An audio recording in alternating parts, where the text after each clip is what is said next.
పవన్ కళ్యాణ్ గారి కాన్వాయ్కి ప్రమాదం అయితే జరిగిందండి. త్రుటిలో పెద్ద ప్రమాదమే తప్పిందని చెప్పాలి. కానీ కాన్వాయ్లో పవన్ కళ్యాణ్ గారు లేరు. కాకపోయినప్పటికీ ఏంటంటే నిజంగా అంటే ఇలాంటి సంఘటనలు చూస్తే కొంచెం భయం కలుగుతుంది, కొంచెం ఆందోళన ఏర్పడుతుంది. ఎందుకంటే వాళ్ళు ఎప్పుడూ నిత్యం ఏదో ఒక ప్రయాణంలో ఉంటూ ఉంటారు. కానీ ఆ వెంకటేశ్వర స్వామి, తిరుమల వెంకటేశ్వర స్వామి ఖచ్చితంగా వాళ్ళని కాపాడాలని నేను అనుకుంటున్నాను. ఎందుకంటే మాటలేంటండి, ప్రజల యోగక్షేమాలు చూడాల్సినటువంటి వాళ్ళు.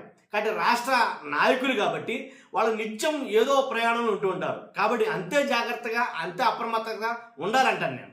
ఎందుకంటే ఇప్పుడు జరిగిన సంఘటన చూస్తే నిజంగా చాలా భయం కలిగించిన సంఘటనే. ఎందుకంటే ఆయన కాన్వాయ్ ఏదైతే విశాఖపట్నం 3 టౌన్ పోలీస్ స్టేషన్ సమీపంలో అన్నారు. మరి అదే ఎలాంటి విశాఖ సిరిపురం నుంచి పెదవాలితలు వెళ్తున్న క్రమంలో సడన్ బ్రేక్ వేయడంతో ఆయన కాన్వాయ్ సడన్ బ్రేక్ వేయడంతో ఫ్రంట్ కారుతో ఆయన సడన్ బ్రేక్ వేయడంతో ఒకదానికొకటి ఢీకొనడం జరిగింది.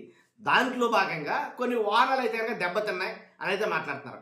కాబట్టి ఏదేమైనప్పటికీ ఆయన లేకపోవడం చాలా మటుకు ఊపిరి పీల్చుకోవాల్సినటువంటి పరిస్థితి. ఆయన ఉంటే వేరే రకంగా ఉండు. కాబట్టి ఏదేమైనా సరే ప్రొద్దుట్లు లేచిన కాడి నుంచి సాయంకాలం వరకు నిత్యం వరుస పర్యటనలు ఏదో ఒకటి ఉంటానే ఉంటాయి. కాబట్టి అలాంటప్పుడు ఖచ్చితంగా వెంకటేశ్వర స్వామి, తిరుమల వెంకటేశ్వర స్వామి ఖచ్చితంగా కాపాడాలని మరీ కోరుకుంటున్నాను. ఎందుకంటే ఇలాంటి పరిస్థితులు చెదురుమదురుగా జరిగినప్పుడు లేనిపోయిన భయాందోళనకు గురవుతూ ఉంటారు చాలామంది. కాబట్టి ఎవరు ఏమీ కంగారు అవసరం లేదు, అంతా కూడా బాగానే ఉంది. పవన్ కళ్యాణ్ గారు అయితే కాన్వాయ్లో లేరంట. కాబట్టి ఇదండి ఖచ్చితంగా.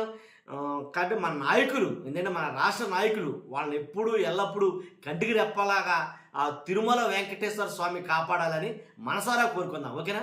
చూస్తున్న మీరు అందరూ కూడా మీ అభిప్రాయాన్ని కామెంట్ రూపంలో తెలియజేయండి. Thank you very much.